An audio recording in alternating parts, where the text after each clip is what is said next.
Michael here from The Long Way Home. I recently promised to answer any emails that anyone sent me regarding questions about my life before, during or after policing, and I've had a tremendous response, some very interesting ones. The first one I'm going to answer is from Daniel in Newcastle, New South Wales. Daniel wants to know, when I joined the police, did I lose any good friends because I was becoming a cop? Well, yeah, there's a good answer to that, and I did lose some good friends. I was absolutely shocked. I thought they were mucking around. They said to me, if you're joining the cops, not welcome around here anymore. And these were good people. And I thought, no, it's a joke, and just a joke. No joke. I'd known a few of these guys and girls for 20 years plus.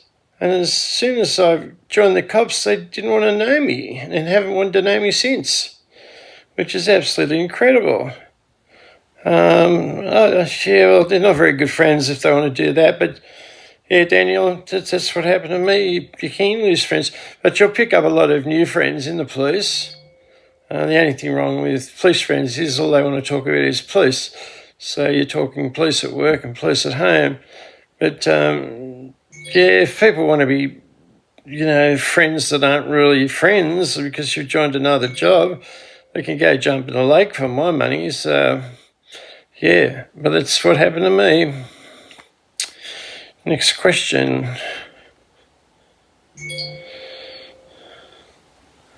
Okay. So Joyce from Nelson Bay, and not far away from Newcastle either, wants to know if the police are allowed to use their mobile phones while they're driving. And the answer to that is technically yes, they do have an exemption under the state road rules. New South Wales road rules have an exemption in relation to the mobile phone laws. If you've seen a police officer driving along using his or her mobile phone while they're driving, I can guarantee you it's going to be because they're talking about a very sensitive, serious matter, and they don't want to talk about it on the police radio. So it will be a life and death sort of situation. It won't be that just ring a mum up to see what time dinner's going to be and that sort of thing. But yeah, they do get a general exemption. A police officer gets a general exemption from the mobile phone use legislation.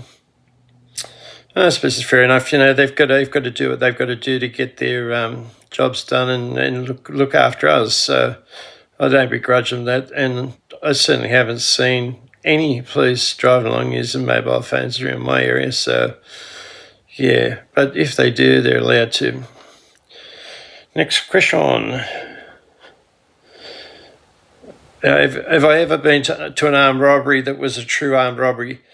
Yeah, a few times. Last probably 2 or 3 months before I left, actually, I arrested 2 guys for an armed robbery up the coast. They'd just done an armed robbery, and the number plate of the vehicle come up, and lo and behold, I'm so lucky I always manage to run in these situations. I look up, and the car that they're looking for, the 2 people they're looking for, is directly in front of me, and I'm in an unmarked forensic 4-wheel drive. So I got onto the police radio, told them that I was behind these people, and told them that the location I was at, which is fairly remote, going through a lot of sand hills, a road that goes through sand hills on the coast. They tried to get me back up. Didn't seem to be any backup available close by. And then these people must have spotted me, and they turned off the main road. I turned off after them, and they went to hightail it, but their engine overheated. So then I've got them on the side of the road by myself. They've gone to dive under the back seat for something. I thought they've gone for a gun. No, what they were doing actually was pushing the alcohol and the stuff that they'd just stolen in the robbery underneath the back seat. But I thought they'd gone for a gun, so I got my gun out. And, pulling your gun out doesn't solve every situation either. Like, these 2 blokes were baddies. They'd been through it all before. They knew that I couldn't shoot them legally. So they push the envelope. They try you on for size. They see how you're going to act in relation to the way they're acting. Anyway, I thought the best thing I can do is just keep control of these guys as best I can, and it's very hard when there's two big boys, and I'm a big boy too myself. But when there's two of them and one of you, it's hard to sort of keep control of them. And even using pepper spray and that type of thing can inflame the situation.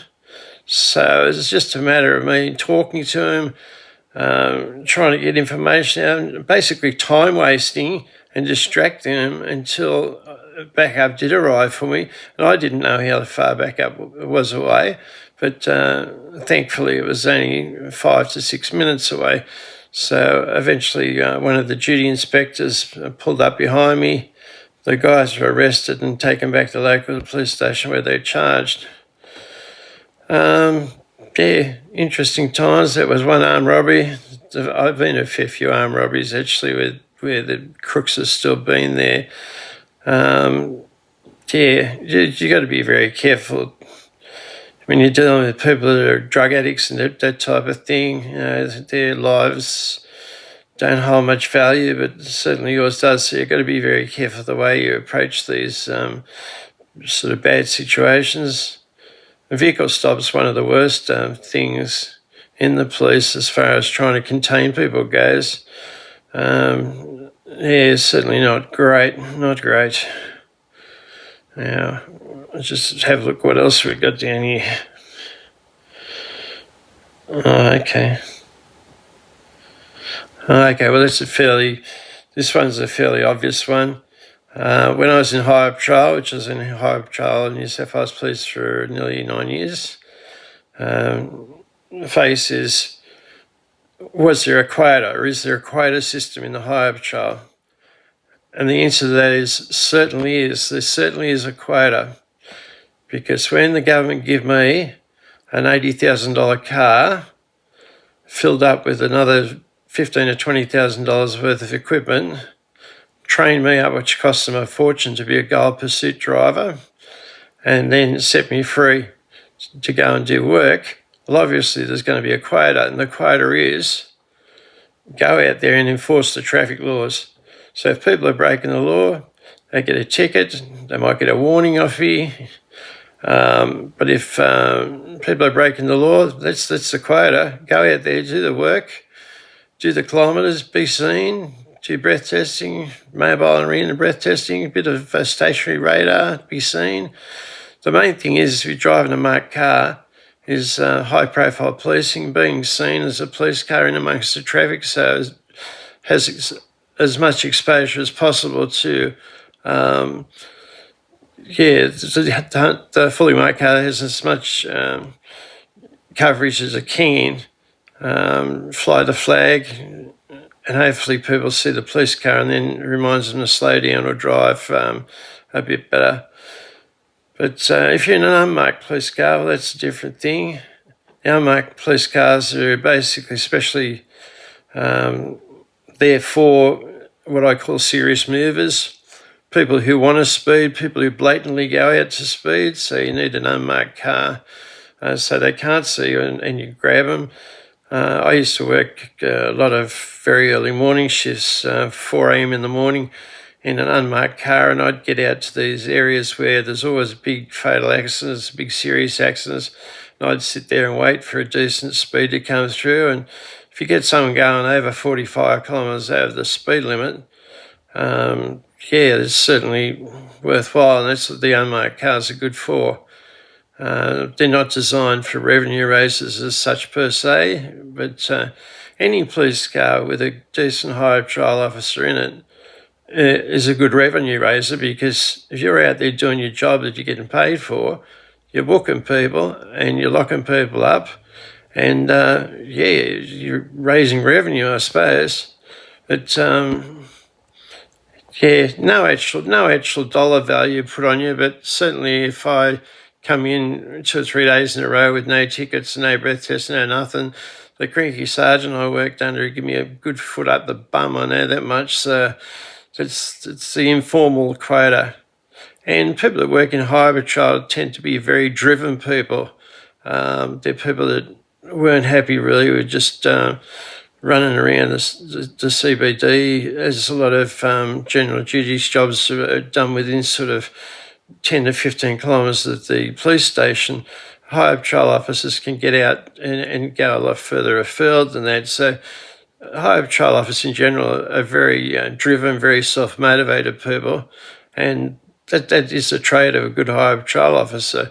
And certainly, they'll raise some revenue, because if you're doing the wrong thing, well, you're the revenue raiser really, not the police officer.